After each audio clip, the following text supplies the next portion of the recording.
अवधूत चिंतन श्री गुरुदेव दत्त श्री स्वामी समर्थ राजाधिराज योगीराज श्री स्वामी समर्थ महाराज यांच्या चरणी त्रिवार वंदन आणि सर्वांना माझा श्री स्वामी समर्थ. तर आजच्या व्हिडिओमध्ये आपण जाणून घेणार आहोत श्री गुरुचरित्र पारायणाचे नियम. आता गुरुचरित्र पारायणाचे नियम ऐकूनच बरेच जण गुरुचरित्र पारायण करायचं टाळतात, पण बरेच आपले सेवेकरी श्री स्वामी समर्थ महाराजांचे दत्त महाराजांचे तर ह्या सेवेची वाट बघत असतात की या संसारातून वेळ काढून मी गुरुचरित्र पारायण कधी करावं आणि कधी करू हे त्यांना माहीत असतं. गुरुचरित्र पारायण केल्याच्या नंतर जे आपल्याला ऊर्जा मिळते, जो आनंद मिळतो, जो आपले जीवन मनोवांछित फळ प्राप्त करतो आणि आपल्या जीवनातील सर्व संकटे दूर होतात, हे गुरुचरित्र पारायण ज्यांनी पहिले केलेलं आहे त्यांना सर्वांना माहीत असते. म्हणून ते नियमाला भीत नाहीत किंवा ते सर्व नियम पार करूनच हे गुरुचरित्र पारायण करतात. तर गुरुचरित्र पारायण करण्याचे अगदी सोपे नियम आहेत, ते आपण कोणते ते जाणून घेऊया. तर तुम्हाला जर नियमाची भीती वाटत असेल तर तुम्ही स्वामी महाराजांना दत्त महाराजांना विनंती करा की माझी इच्छा आहे गुरुचरित्र पारायण करण्याची आणि माझ्या हातून हे पारायण करून घ्या. कारण करता करूता तुझे स्वामीनाथा माझ्या ठेवार्ता मी पणाची नसेची. खरंच निर्विघ्नपणे ते तुमच्याकडून गुरुचरित्र पारायण करून घेतात आपल्याकडून, हे अनुभव आहेत. तर गुरुचरित्र पारायणाचे नियम. तर गुरुचरित्र पारायणाला आपल्याला उद्या बसायचं आणि आदल्या दिवशी गुरुचरित्र पारायणाच्या आदल्या दिवशी 4 श्वान म्हणजे कुत्रे आणि 2 गाई यांना आपल्याला पोळीचा नैवेद्य खाऊ घालायचा असतो. आणि त्यानंतर दुसऱ्या दिवशी आपल्याला ब्रह्ममुहूर्तावर जेव्हा होईल तेव्हा पण आपली सकाळी जेवढं आपण लवकर उठून वाचन करील तेवढं अतिउत्तम आणि अतिप्रभावशाली आणि जास्त फलदायी असतं. पण जर आपण स्त्रिया, आता हे गुरुचरित्र पारायण सर्वजणच वाचू शकतात, ज्यांना वाचता येईल ते, मुलं मुली पुरुष स्त्रिया. पण बऱ्याच स्त्रियांचा असा प्रश्न पडला आहे की स्त्रियांनी गुरुचरित्र पारायण वाचावं का? हो, स्त्रियांनी गुरुचरित्र पारायण वाचायचं. श्री स्वामी समर्थ सेवा केंद्रामधील जे गुरुचरित्र पारायण आहे ते आपल्यासाठी स्त्रियांसाठी उपलब्ध करून दिलेलं आहे. ते पारायण त्यातले बरेच काही ज्या गोष्टी आहेत त्या काढून आपल्या स्त्रियांना वाचण्यासाठी ते योग्य करून दिलेले ते पारायण आहे. त्यामुळं ते आपण वाचायचं. कारण श्री स्वामी समर्थ सेवा केंद्रामधील आणि तिथं पण एवढ्या महिला बसतात की पुरुष कमी आणि महिलाच जास्त पारायणाला बसतात. कारण त्यांनी पारायणाला बसल्याच्या नंतर उलट त्यांचं सगळं चांगलं झालेलं आहे. त्यांना मनोवांछित फळ प्राप्त होऊन त्यांचं जीवन संकटरहित झालेलं आहे. त्यांच्या जीवनात आनंद उत्साह निर्माण झालेला आहे. तर स्त्रिया पण हे पारायण करू शकतो. जेव्हा ह्या स्त्रिया पारायण आपण आपल्या घरात पारायण करायचं, तर घरी 1 दिवशीय पारायण किंवा 3 दिवशीय पारायण आपण करू शकत नाही.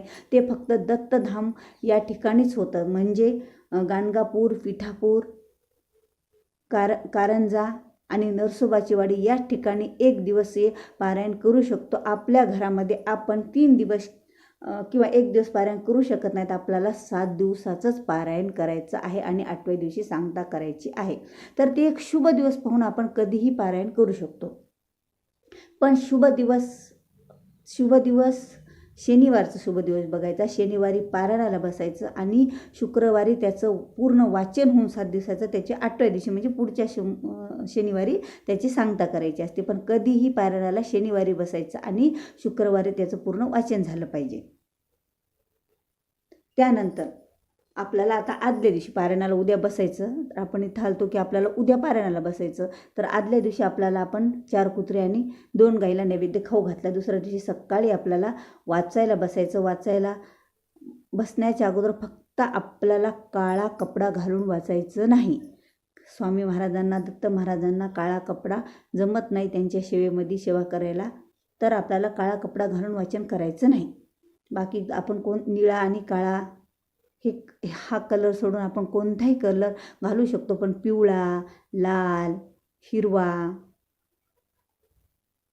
ह्या असे काही आणि नारंगी हे प्रभावशाली, म्हणजे त्या रंगातच खूप प्रभाव आहे, त्या कलरमध्ये खूप प्रभाव आहे. तर ह्या पण आपण कलर घालून वाचू शकतो. तर पहिल्या दिवसाचं वाचन झालं. वाचन झाल्याच्या नंतर प्रश्न पडतो की आता आपल्याला जेवायचं काय? तर आता गुरुचरित्र पारायणाचा नैवेद्य आणि हे सर्व आपण पुढच्या व्हिडिओमध्ये जाणून घेऊया. तर आपल्याला आता आपल्याला पारायण वाचल्याच्या नंतर आपल्याला जेवण्यामध्ये आपण आपल्या घरचेच अन्न खायचं, बाहेरच्यांचं अन्न वर्ज्य करायचं, दुसऱ्याचं परान्न खायचं नाही.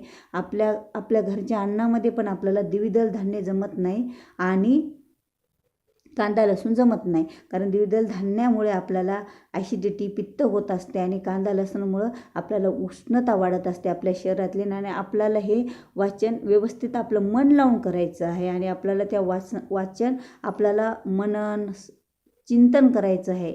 आणि दिवसभर गुरुचरित्र पारायण वाचलं, दिवसभर आपल्या मनामध्ये त्यांचं ते जे अध्याय वाचते त्यांचं मनन चिंतन झालं पाहिजे. आणि गुरुचरित्र वाचताना जर आपल्याला जांभळ्या येऊ लागल्या किंवा कोणते हे येऊ लागलं तर आपलं मनच लागत नाही ना, त्यामुळं आपल्याला हे वर्ज्य करायचं असतं. तर आपण मग पहिल्या दिवशी ज्वारीची भाकरी किंवा जी पोळी जे खाईल ते एकच अन्न आपण खायचं आणि पालेभाज्या खायचा, चटणी मिठाच्या भाज्या आपल्याला चालतात, काहीच हरकत नाही. फक्त मसाला, कडधान्ये आणि द्विदल धान्ये हे आपल्याला खायचं नाही. कांदा लसण तर दूध, पोळी, पालेभाज्या हे आपण खाऊ शकतो.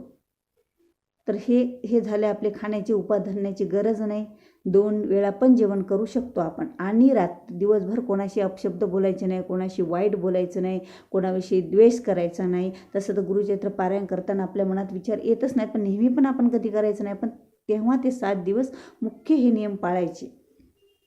आणि दिवसभर अनवाणी पायानं चालायचे, म्हणजे पायामध्ये काहीच घालायचं नाही, चप्पल नाही, शूज नाही. तर आपल्याला शक्य नसल्या तसं राहणं आपण स्लीपर चप्पल वापरू शकतो. आणि आता रात्री झोपताना आपल्याला जमिनीवर झोपायचं, त्याच्यावर चटई किंवा सतरंजी अंथरून किंवा क्वाटवर किंवा गादीवर आपल्याला बेडवर झोपायचं नाही. आणि पवित्रता तर आपल्याला पाळायचीच आहे.